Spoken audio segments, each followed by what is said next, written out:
right, welcome back to the morning show. It's 22 minutes after 6 o'clock on this Feel Good Friday. And man, oh man, what a performance that was. And we are thrilled to have the incredibly talented Miss Hilary, joining us this morning. And if you've just joined us, she just absolutely kick-started the weekend. And the weekend is officially on right now. Miss Hilary, thank you so much for joining us. Thank you for having me. That was a fire performance. Wow.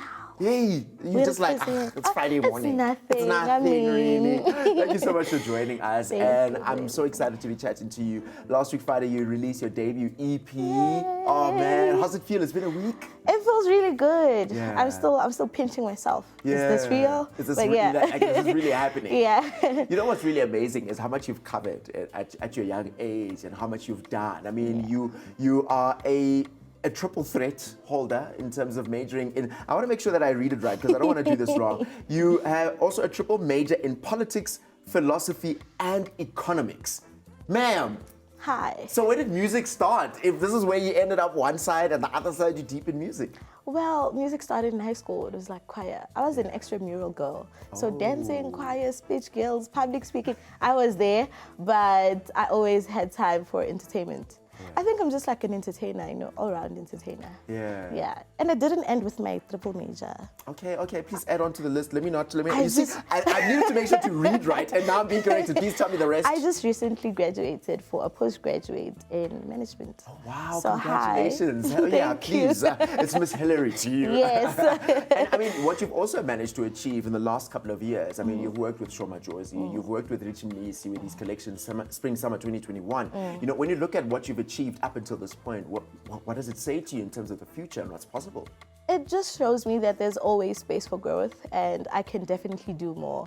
I just need to stay focused because obviously that didn't happen overnight. It took a lot of work, a lot of recognition, and to keep on going, it gives me more motivation to continue. Yeah. Something that you also do very passionately so is choreography. I mean, you speak about back in high school you used to do dance. Is it from there that you eventually grew into the world of choreography and became the renowned choreographer that you are now? Well, I was born into a family of dance. Tell me more about grandma, this. Is this what you guys did at home? Yeah, like even now, if you go to my house, child, everyone is dancing. So they were probably all dancing, watching you as you're doing your performance. True. They were following all the steps. But I was born into a family of dance, family of entertainers, musicians.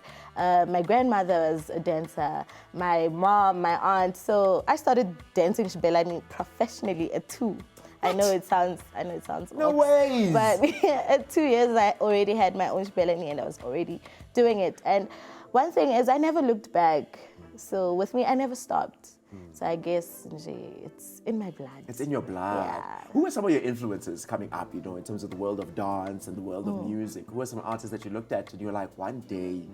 I think the biggest thing is like just what I said now, my family. Because, just growing up and seeing someone dancing and they could go to studio and record something, even if it's not, for like public or so forth.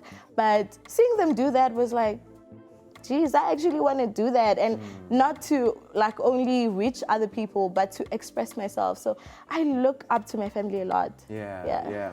I'm also curious about like your ability to be able to diversify so quickly in your career is something that's amazing. In terms of your studies is one thing, you're doing choreography is another thing, you've got music, that's another thing, but also you've got clothes, ma'am. Hilary Wear. Like, hello, tell me a little bit more about that before we speak about your EP. So Hilary Wear just came about when I was doing my TikTok. Right? So I would do it in my Shibelani and everybody would be like, no, we like that design, we've never seen it before, we want that. And it was stuff that I would just create on my own and just tell my aunt back at home that, look, I need something, and she's like, what, those colors aren't gonna make sense. I'm like, make it, you'll see. It's exactly and when people started saying, we like that, I was like, okay, let me plug you. And that's how I started, making my own t-shirts and selling You're it. focused. Yeah, you're absolutely focused. I'm a focused hand. You're absolute focused hand. I want to talk a little bit more about your debut EP, Best of Both Worlds. I mean, you've featured and collaborated with a lot of different African artists.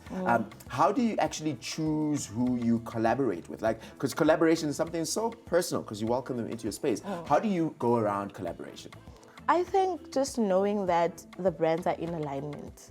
You know, the biggest thing with me was, you know, conveying Africanity, just being an African and what it means to me. So if the next person's brand is literally like in alignment with mine, so we definitely are going to collaborate. If you listen to the people I've collabed with, it's just like, you, I mean, the combos it's are absolutely communicating on that one. Yeah. Before I wrap it up with you, I want to hear the story and the inspiration behind your song, Panza. I hope I'm saying it correctly. Panza. Panza. Yeah. Tell us the story behind that, because that's a massive song at this point in time. Well, Panza is a track that like the whole EP is just me saying, this is Hilary, right? This is another side of Hilary that you don't know. But I'm also saying, this year, I'm going to show you. So that's what Panza means. Okay. It's a slang word. It's a Tonga slang word that means, I'm going to show you. And yeah, I aim to do just that. This is the year that you're showing This us is who the is year. Hilary. Yeah, Miss Hilary, thank you so much for joining us. Congratulations on your EP. Congratulations on your quadruple threat. I don't know what they call it, fourple threat. Congratulations on your wear and so much more that you're going to be achieving. so and we're looking much. forward to this year coming to know Miss Hilary. Panza. Panza. Hey, dear Miss Fam, there you have it. Miss Hilary joining us right here in our studios, sharing with us her story and insights. Hopefully that they've left you feeling inspired and uplifted as you head into the weekend, to know that everything is possible for you too. Maybe you've got that dream that you're not sure of, or maybe you've got that ability to do something else over and above what you already do. Go for it, because this year, Panza. Stay with us.